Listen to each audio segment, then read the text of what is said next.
The infinite forms of Krishna. Bhagavad Gita, Chapter 10, Vibhuti Yoga. The battlefield of Kurukshetra was charged with tension. Armies stood face to face, ready for the great war. Chariots gleamed under the sun, conches were blown, and warriors gripped their weapons tightly. But amid this chaos, one chariot stood still. In that chariot, the great warrior Arjuna sat, his heart torn between duty and despair. Beside him, holding the reins of the horses, stood Krishna, his divine guide and friend.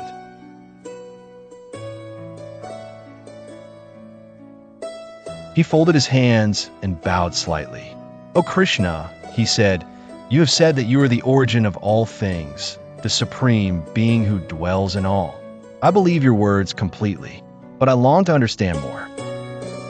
Please tell me how I may know you, how I may meditate upon you, and in what forms I may see your divine presence." Krishna looked at him with compassion, his face radiant with timeless wisdom. He began to speak, not as a friend now, but as the Supreme Lord revealing his infinite manifestations. "Arjuna," Krishna said, "I shall tell you of my divine glories, but know this, they are endless. Even 1,000 lifetimes would not be enough to speak of all my forms. Yet I will share a glimpse, enough for you to see how I dwell in all.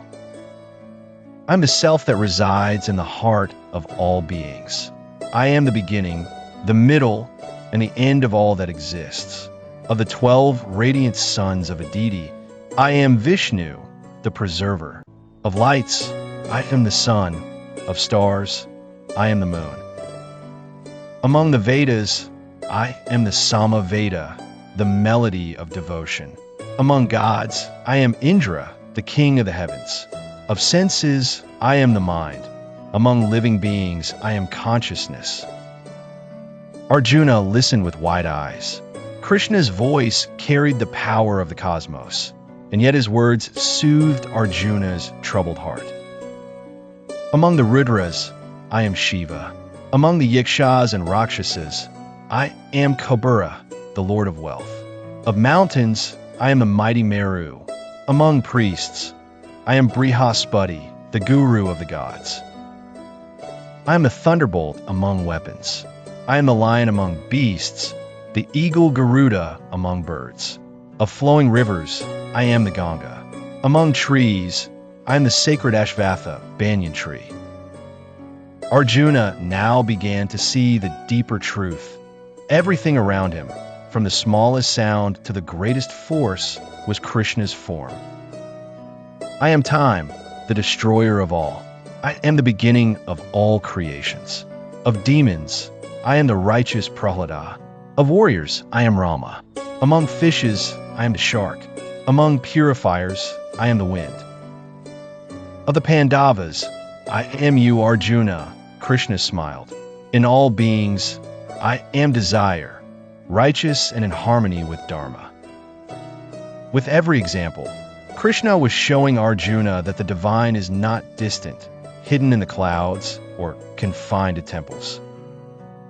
Rather, the divine is woven into the very fabric of the world, in light and sound, in strength and wisdom, in the silence of the mind and the roar of the lion.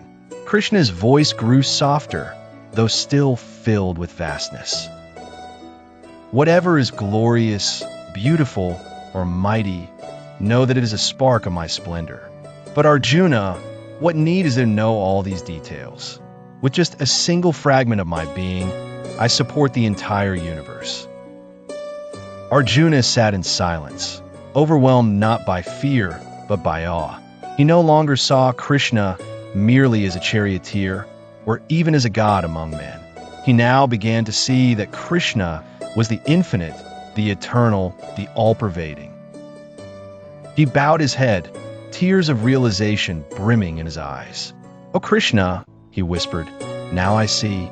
In the roaring wind, in the rising sun, in the strength of warriors and the wisdom of sages, you are there. You're all. Please guide me always." Krishna placed a gentle hand on Arjuna's shoulder. "This knowledge, Arjuna, is the secret of secrets. Those who know it with devotion are united with me. They see me in everything and everything in me. Such souls are truly wise. Conclusion. In this chapter 10 of the Bhagavad Gita, which is Vibhuti Yoga, the yoga of divine glories, Krishna describes his divine manifestations and powers in the world.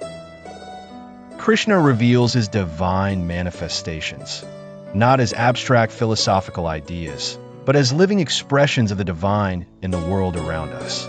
Every force of nature, every virtue, every form of beauty and power is shown to be a Vibhuti, divine glory of Krishna. Arjuna's request was not for more intellectual knowledge, but for a deeper vision, a way to see the divine within the material world. Krishna responds not by pointing to heaven, but by pointing to life itself, to the sun and the moon, the lion and the river, the wise and the devoted. Through this, he teaches that God is not separate from the world, but immanent within it.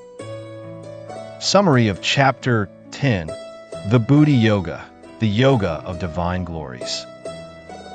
Arjuna asks Krishna to explain how he can be known through his divine manifestations. Krishna describes himself as the source of all creation and present in all beings as the inner self. He lists many of his Vibhutis, divine glories, such as Vishnu among Adithyas, the sun among lights, Indra among gods, Shiva among Rudras, the lion among beasts, the Ganga among rivers, Rama among warriors, and many more. Krishna emphasizes that all forms of power, beauty, wisdom, and greatness in the world are expressions of his divine energy. He concludes by saying that these glories are but a fraction of his true being, and even a small portion of his power sustains the entire universe.